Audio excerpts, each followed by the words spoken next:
안녕하세요. 초등맘 라디오의 도반장입니다. 좀 길다고 해서 이 얘기를 듣지 않으면은 우리 아이들의 미래를 부모님들이 서포트를 못하는 거니까 굉장히 중요한 얘기를 해주셨다고 생각합니다. 오늘의 초대 손님은요,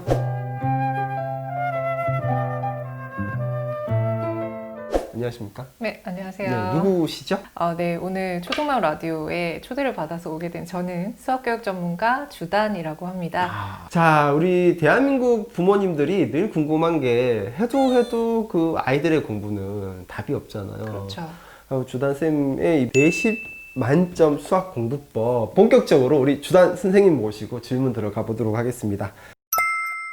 내신 만점 수학 공부, 그만큼 지금의 교육 과정이 내신에 중요하다라고 이거를 이제 강조해 주신 것 같은데, 도대체 과거하고 지금하고 같은 수능 세대인데 뭐가 다르길래? 네, 일단은 요즘 학부모님들도 잘 아시는 것처럼 예전보다 대학 가기 힘들다라는 얘기들을 굉장히 많이 하고 계십니다. 네. 그런데 대학 가는 데 있어서 가장 큰 걸림돌이 되는 과목이 수학이에요. 그래서 이과는 당연한 건데 문과조차도 수학 과목이 경쟁력이다라는 얘기. 예전하고 똑같이 수능이라고 말씀을 하시지만 뭐 수능만으로 대학 가는 그런 시대가 아니고, 그렇죠. 네, 내신을 필두로 한 수시 그리고 이제 수능을 필두로 한 정시 이런 것들의 비율이 계속적으로 각 학년에 비해서 조금씩 달라요. 어쨌든 제가 아이들을 지켜보거나 가르쳐보거나 제가 경험을 해봐도 내신 성적이 별론데 수능만 대박나는 케이스는 많지 않다라는 거죠. 내신 성적이 별론데 수능만 대박나는 경우는 많지 않다. 네. 그럼 그만큼 기초가 튼튼해야 그렇죠. 된다. 이렇게 볼 수 네, 있겠네요. 맞습니다. 제가 이번에 이 책을 쓰게 된 얘기랑도 좀 연관이 되고는 있는데,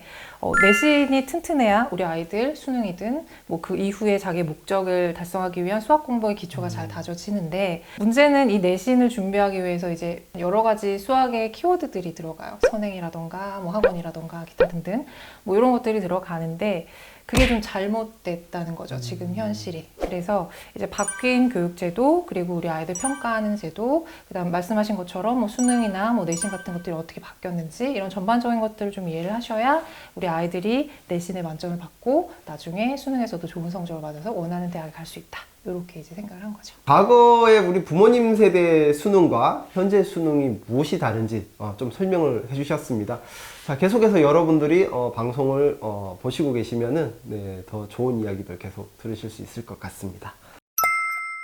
자, 다음 질문 제가 드릴게요. 네. 아이들 수학 공부의 시작은 연산이라고 생각이 되는데요. 도대체 이 연산은 어떤 방법으로 공부해야 되고 언제까지 연산 공부를 해야 되는 것인지? 네, 일단은 이제 고3 될 때까지 연산 공부에 시간을 투자해서 할 필요까지는 저는 없다고 생각을 하고, 일단은 기초는 초등학교에서 말씀하신 대로 연산이 매우 중요합니다. 초등에서의 연산이 왜 중요하냐면, 이제 우리 아이들 초등학교 1, 2학년 정도는 거의 교과서의 60, 70% 정도가 연산 단원으로 이루어져 그렇죠. 있어요. 초등학교 저학년 때는 연산을 잘하느냐가 수학 실력이 있느냐 없느냐를 가늠하는 어떤 잣대가 되기도 해요. 그게 전부는 아니지만 아이들에 있어서 그거는 굉장히 중요한 부분이다. 그래서 보통 연산 공부를 초등학교 입학 전부터 시작하시는 분들이 굉장히 많으시고, 근데 저는 솔직히 말씀드리면 이때부터 시작하는 건 좀 반대. 초등학교 때부터 시작해도 되는 이유가 원리를 먼저 이해를 하고 그때 연습을 해도 늦지 않기 때문에. 제가 강연을 할 때 뭐 항상 말씀드리는 것 중에 하나가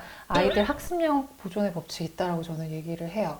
그래서 고3 졸업할 때까지 아이들이 각자 역량에 따라 좀 다르겠지만 할 수 있는 공부의 양이라는 거, 소화할 수 있는 게 정해져 있는데, 그걸 너무 초등학교 때, 유치원 때 미리미리 해버리면 정작 에너지를 써야 될 중고등학교 때는 이제 할 수가 없어버리는 그렇죠. 네, 그런 케이스들이 많이 있더라고요. 문제는 뭐 어머님들 질문 같은 것들 많이 봐도 뭐 초등학교 2학년인데 연산을 어려워해요, 뭐 이런 얘기 하시는 분들도 엄청 있으세요. 많죠. 네. 그런데 이게 어려운 이유가 원리를 깨닫지 못하고 반복 학습을 하기 때문이라고 저는 생각을 하거든요. 물론 수학도 암기가 들어갑니다. 들어가지만 원리를 알고 암기를 하는 것과 무작정 외우는 건 분명히 다르잖아요. 근데 보통 이제 가정에서 아이들 유치원 때 연산 공부를 시킨다고 하면은 원리를 막 이해시키시고서 문제를 푼다기보다는 학습지 하루에 뭐 2장, 3장 뭐 이렇게 뭔가 반복적으로 습관처럼 시작하시는 경우가 굉장히 많으시잖아요. 네네. 그래서 그런 것들이 뭐 물론 도움이 되는 아이들도 있겠지만, 저는 빨리 하는 것보다 조금 천천히 하되 제대로 하는 게 우리 아이들한테 스트레스도 줄이고 훨씬 더 효과적이다라고 말씀드립니다. 거죠. 그럼 제 책에서 네. 여기 보면은 일장에 수학 동화 정말 효과가 있나요? 라고 네. 이렇게 주는데 일단 수학 동화 자체가 뭔가요, 선생님?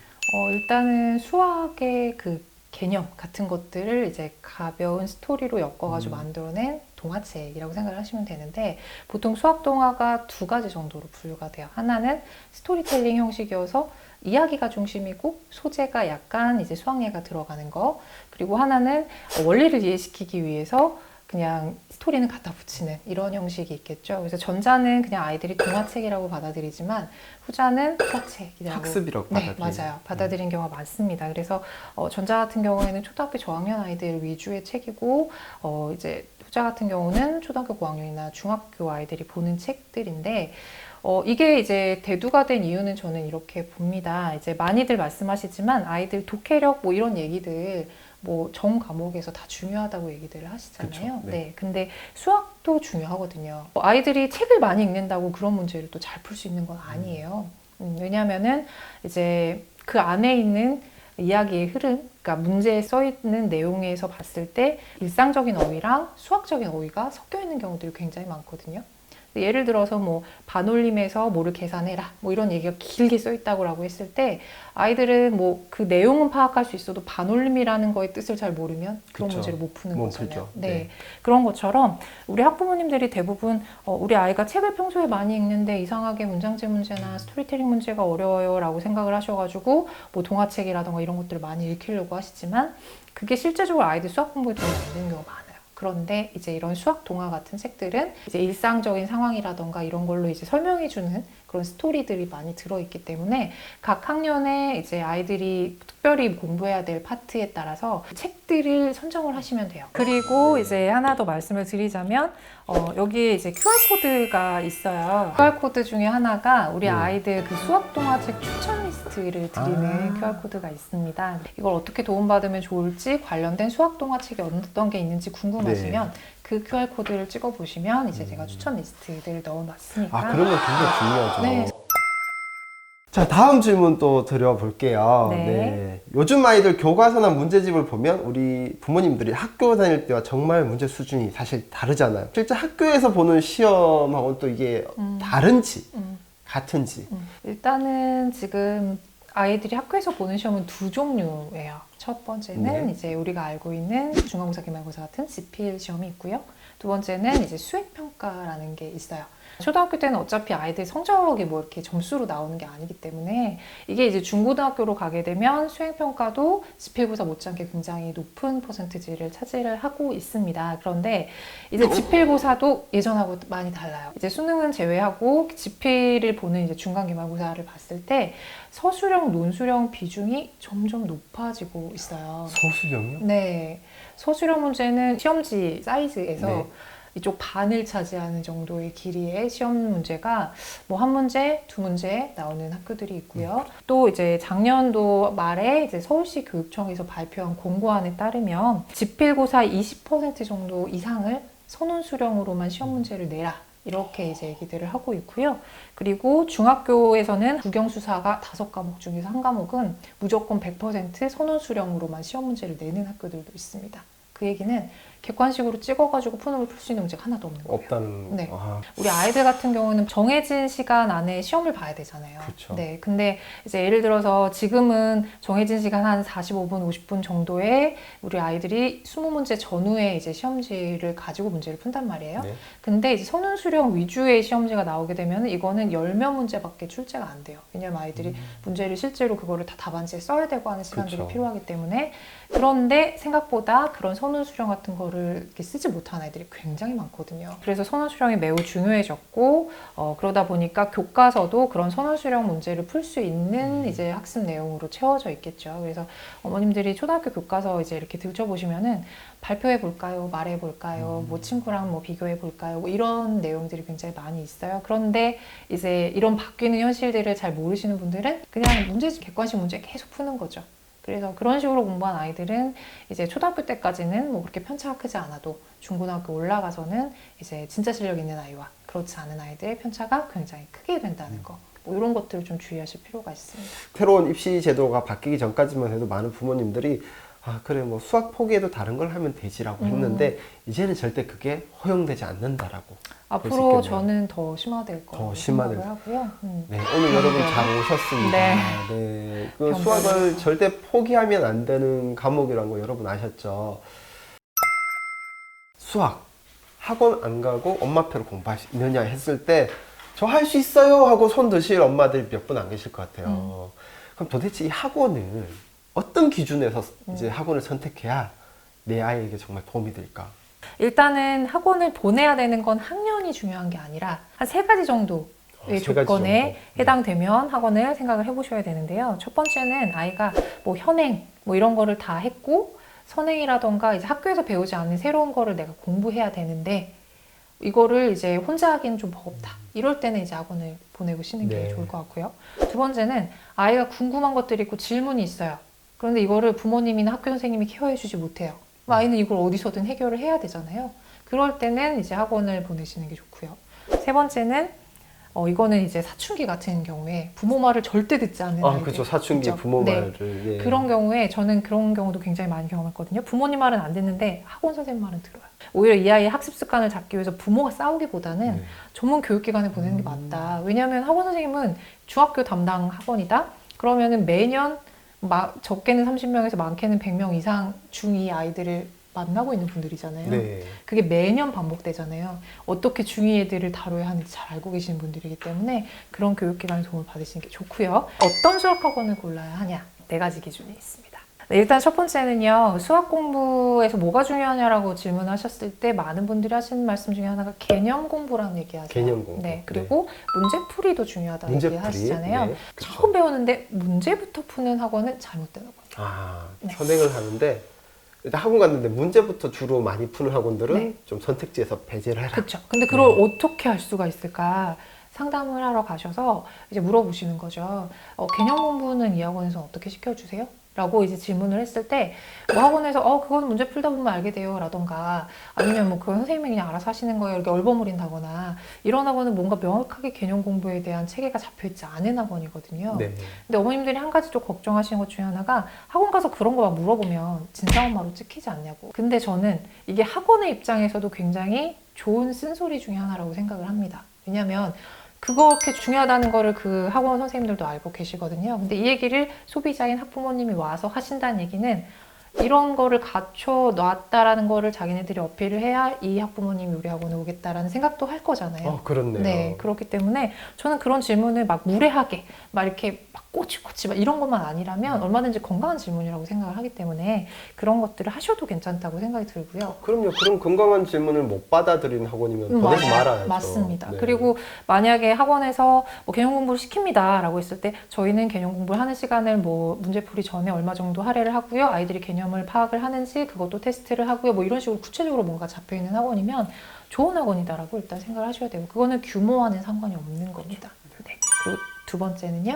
아까 말씀드렸다시피 우리 아이들 평가제도라던가 교과서 막 바뀌었다고 말씀드렸잖아요. 그쵸. 근데 이거를 학원이 모르고 예전에 우리 공부했던 것처럼 왜냐하면 선생님들도 우리 세대이기 때문에 그렇죠. 엄마들이나 시선이 똑같으신 학원들도 있어요. 반면에 어떤 학원은 그래 너희 수학으로 수행평가도 봐? 그럼 수행평가 같은 거 대비 이렇게 하는 거야. 뭐 그런 것들을 미리 챙겨주는 학원이라던가 요즘은 학원도 경쟁 시대이기 때문에 학원의 경쟁력이라고 생각하고 물어보셔야 되는 거 가능하면 잘 가르치는데 부모가 많이 신경 쓰지 않아도 학원에서 그런 거 잘 케어해주면 좋은 학원이잖아요. 그건 진짜 최고인 네. 학원이죠. 그래서 그런 것들을 조금 문의를 해보시는 게 좋을 것 같고요. 세 번째는 이제 세 번째 넘어갑니다. 네. 네, 세 번째. 세 번째는 네. 저는 초등 부모도 초등학원에 가서 우리 아이가 중고등학교 때까지 수학 공부를 어떻게 해야 되는지 물어봤을 때 대답을 해줄 수 있는 곳이어야 된다고 생각해요. 저는 초중고등학교를 다 가르쳐 봤어요. 그런데 이제 초등학교 때 중점적으로 해야 될 게 있고 중학교, 고등학교 때 중점적으로 해야 될 게 있는데 지금 아시는 것처럼 입시 제도가 자고 일어나면 막 바뀌는 그렇죠. 학년마다 다른 막 이런 시대를 우리는 살고 있습니다. 그런데 우리 아이가 특정 학년일 때 2학년 아이들은 초등학교 때 이렇게 저렇게 공부해서 중고등학교 때 이런저런 선택을 해가지고 대학을 이렇게 가야 돼요 라고 구체적으로 말씀해 줄 수 있는 학원은 뭔가가 체계적으로 준비된 곳이에요. 근데 그런 거 없이 그냥 당장의 시험 성적 잘 맞게 만들어준 학원입니다. 저는 조금은 고민해 보셔야 된다고 생각합니다. 왜냐하면 이제 예전처럼 우리가 무조건 내신만 만점 맞고 수능 만점 맞아가지고 대학 갈 수 있는 시대가 아니라고 말씀을 드렸기 때문에 뭐 그런 여러 가지들도 잘 알고 있는 학원이어야 된다라는 게 중요한 포인트 중에 하나고요. 마지막은 이게 정말 중요한데 저는 우리 아이의 자기주도 학습 능력을 키워줄 수 있는 학원이 좋은 학원이라고 생각합니다. 야, 그건 학원도 쉽지 않을 것 같은데. 맞죠. 그런데 대부분은 학원 안 다니는 게 자기주도라고 생각하시는 경우가 많은데 자기주도의 정의를 조금 생각을 다시 하셔야 되는 게 내가 혼자 공부를 하다가도 나는 이 단원이나 이 학년이나 이 과목은 조금 불안하니까 이거는 뭐 과외를 받거나 학원을 가거나 아니면 인강을 들어야겠어 라고 아이가 스스로 생각할 수 있다면 그게 자기주도 학습이거든요. 그렇죠. 자, 그러면 학원은 자기주도 입장에서 어떻게 중요하냐면요. 보통 어머님들이 또 학원을 보내면 내가 신경 안 써도 되니까 좋지라고 생각하시는 경우들도 많지만 저는 학원에 보내셔도 어머님들이 체크는 많이 하셔야 된다고 생각해요. 그럼요. 네. 체크 꼭 맞아요. 하셔야죠. 네, 그래서 학원이 정말 애를 제대로 가르치고 있는지, 뭐 지금 당장의 성적 때문에 뭔가 잘못된 공부를 하고 있지 않은지, 뭐 이런 것들을 이제 점검을 많이 하셔야 되는데, 아이도 마찬가지로 학원에 갔을 때 학원에서 시키는 대로만 막 한 아이는 자기주도 학습 능력이 없는 없죠. 아이예요. 네. 근데 어머님들 잘 생각해 보세요. 우리 아이들이 고등학교 졸업하고 나서 사회인이 된다, 대학생이 된다라고 했을 때 그 이후에 본인이 선택해야 될 것들이 정말 많잖아요. 엄청 많죠. 네. 근데 그런 선택할 수 있는 역량은 언제 개발된다고 생각하세요? 학창 시절. 그렇죠. 그런데 그게 없는 아이들이 요즘 너무 많아요. 아이의 인생을 위해서라도 저는 초등 고등학교 때 아이가 스스로 할 수 있는 그런 연습이 필요하다고 생각을 하는데 학원에서는 너희들 아무것도 신경 쓰지 않아도 돼? 선생님이 이렇게 짜준 커리큘럼대로 그대로만 하면 너희는 무조건 성적 잘 맞아. 이런 학원도 있는 반면에 다른 곳은 얘들아 시험 기간에는 이렇게 준비하고 이렇게 성적 이렇게 해가지고 선생님이 이렇게 지도해 주는데 너희도 한번 연습을 해보면 네 스타일을 네가 스스로 찾을 수 있고 그렇게 공부하면 좋을 거야 라고 조언해 주는 학원도 있어요. 제 개인적인 그 경험이지만 제가 중학교 3학년 제자가 있었는데 네. 그 아이 같은 경우에는 제가 그런 것들 많이 가르쳤었던 아이였어요. 근데 이 아이가 어느 순간 선생님 저 혼자 공부해야겠어요 라고 했을 때 보통은 왜 너 아직 완성되지 않았으니까 나랑 좀 같이 더 해야 되지 않아? 라는 아쉬움을 많이 이렇게 표현을 하지만 저는 그때 그래 기특하다. 너는 지금 그게 필요할 때인 것 같아 라는 얘기들을 많이 했었어요. 왜냐하면 그 시기가 중3이라는 시기는 사실 고등학교를 앞두고 이제 더 이상 아이가 아니에요. 아이들이 스스로 뭔가를 결정할 수 있는 나이잖아요. 그렇죠. 그렇게 봤을 때 내가 중3이니까 지금부터는 내가 시행착오를 겪더라도 혼자 공부를 해야 고등학교 올라가서 선생님이나 뭐 외부에 의존하지 않고 내가 스스로 뭔가를 할 수 있을 거야 라고 아이는 큰 결심을 했던 거죠. 그래서 저는 이 중3 시기가 시행착오를 겪기 가장 마지노선이라고 생각을 했고 그때 그 얘기를 한 아이를 굉장히 칭찬해주고 마지막에 이제 대학 갔을 때에는 연락을 한번 했거든요. 이렇게 봤을 때 결과적으로 그 아이의 선택은 옳았고 저는 그게 이제 말씀드린 것처럼 여러 학원들이 가지고 있는 특성 중에서 꼭 가지고 있어야 될 것 중에 하나가 아닌가. 그래서 우리 아이가 꼭 학원에 의존하게 만드는 학원 학원 입장에서는 좋겠죠. 그렇죠. 학원 입장도 네. 좋죠. 그렇지만 우리 아이의 입장에서 봤을 때는 학원이 없어도 스스로 할 수 있고 그리고 필요하다면 본인이 학원을 선택할 수 있는 아이로 키우는 게 어머님들한테 굉장히 중요하기 때문에 이런 거를 학원에서 만들어주는 게 되게 중요한데 보통 학원들을 전혀 그냥 성적을 올려주는 곳이라고 간단하게만 생각하시지 않았으면 좋겠다는 생각을 해요. 왜냐하면 저는 학원도 학교와 똑같다고 생각을 합니다. 네. 네, 물론 이제 학교는 뭐 공교육이고 대부분 이렇게 뭔가 가야 되는 곳이고 학원을 선택할 수 있는 곳이기는 하지만 어쨌든 선택하기로 한 이상 저는 학교와 동일선상에 놔야 된다고 생각해요. 그래서 선생님한테도 학교 선생님처럼 잘해야 되는 거고 친구들하고도 잘 지내야 하는 거고 학교에서 배울 수 있는 여러 가지 이제 또래 사회 생활을 학원에서도 똑같이 하거든요. 그렇게 봤을 때 이제 학원을 결정하는 게 단순한 기준으로만 선택하면 안 된다. 그런 점은 저도 같이 공감을 합니다. 이게 많은 어머님들이나 부모님들이 내가 학교 공교육에 학교를 보내거나 학원을 보내면 거기서 다 해준다고 오해를 하시는 분들 계신데 교육의 주체는 오롯이 부모고 그게 공교육이 됐든 사교육이 됐든 선생님들은 보조거든요. 맞아요. 이렇게 자기 주도적으로 공부를 할 때 좋은 성적과 맞습니다. 원하는 대학을 갈 수 있는 거. 맞습니다. 네. 이거는 뭐 여러분 길게 들어야 되는 이야기잖아요. 맞죠? 이 부분에 대한 얘기가 길다는 얘기는 책 속에 그만큼 또 다양한 사례와 이야기들이 더 포함되어 있으니까 여러분들이 책을 보셔야지만 더 깊이 있는 것들을 가지고 가실 수 있지 않을까 생각해 봅니다. 네, 초중남 라디오 대신 질문해 드립니다. 오늘은 내신 만점 수학 공부법의 저자 우리 주단 선생님 모시고 질문 드렸습니다. 저는 또 다음 영상에서 여러분 찾아뵙도록 하겠습니다. 오늘 너무 고생 많으셨습니다. 네, 수고하셨습니다. 감사합니다. 감사합니다.